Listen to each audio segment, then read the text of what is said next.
Today I'm talking about anger, the ability it has to get on top of us, almost consume us, and how we're able to go about getting on top of it. And generally, anger is an accumulation of a lot of underlying emotions that we haven't been dealing with effectively. And you've been there, you're where you have some underlying tension going on in your life that's causing you a lot of stress and worry and maybe keeping you awake at night. And you have a lot of stress going on in your day-to-day life, and all of a sudden you're sitting in traffic one day and somebody cuts in front of you and you're filled with this fucking rage. You're just like, get the fuck out. you're you're mad at the whole world. Or you could be in the queue in Tesco's and somebody is taking that one split second too long to pay for the groceries, and you feel like as if you're going to lose your actual shit. As a woman, I find when I'm the week before my period, I am consumed with anger over things that would normally never bother me. And the worst thing is, when you're kind of not dealing with the little irritations on a day-to-day basis, they build up, and oftentimes you end up lashing out at the person who it wasn't even intended for. You take it out on somebody who is safe to take it out on, generally your nearest and dearest, or whoever it is that you're living with. Now, it's important to remember that anger is an emotion like any of the others. It's like happiness, it's like sadness. There's nothing wrong with it per se, as long as it's being addressed and expressed healthily.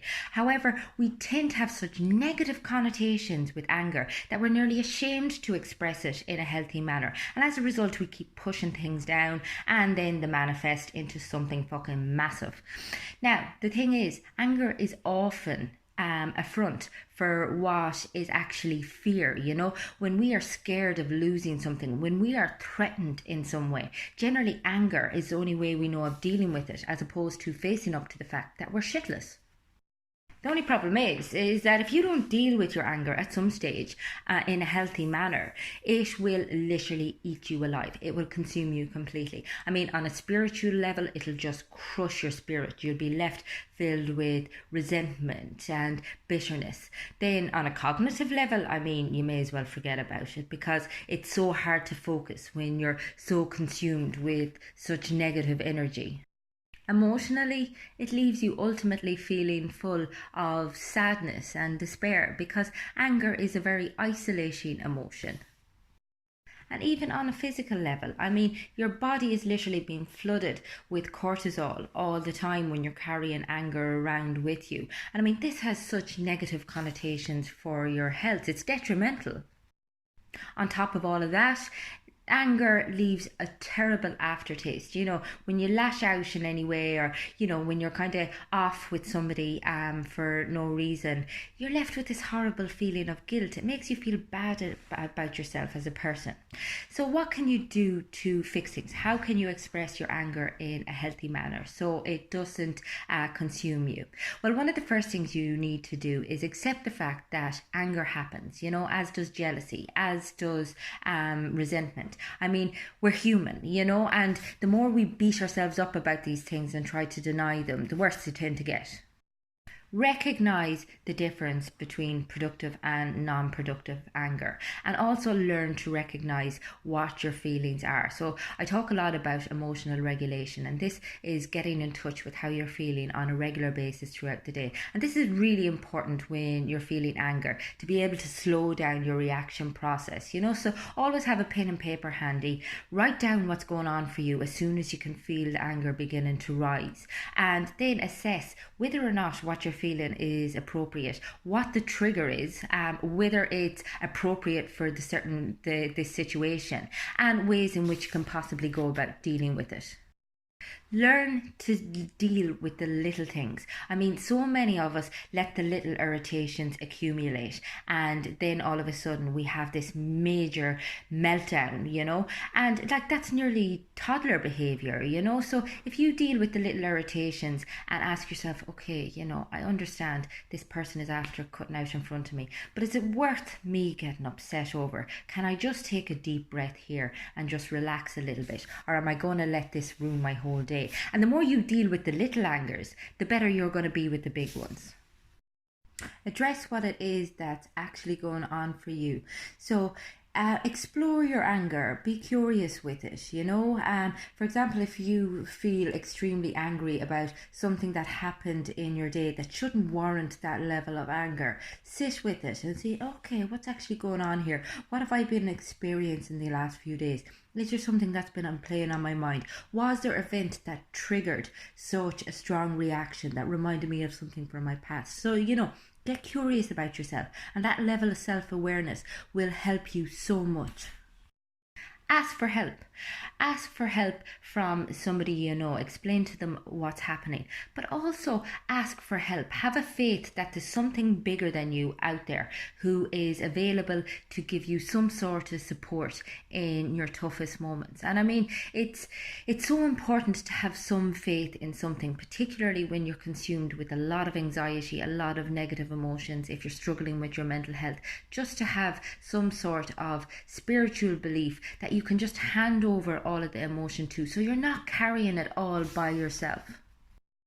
Remember as well that anger is energy, and see if you can perhaps translate that energy into something else. So oftentimes, if I'm having a really, really tough time, I find the gym is a real go-to area for me. Now, it doesn't fix anything, you know, but sometimes it just takes the edge off long enough for you to be able to get a bit of perspective on things.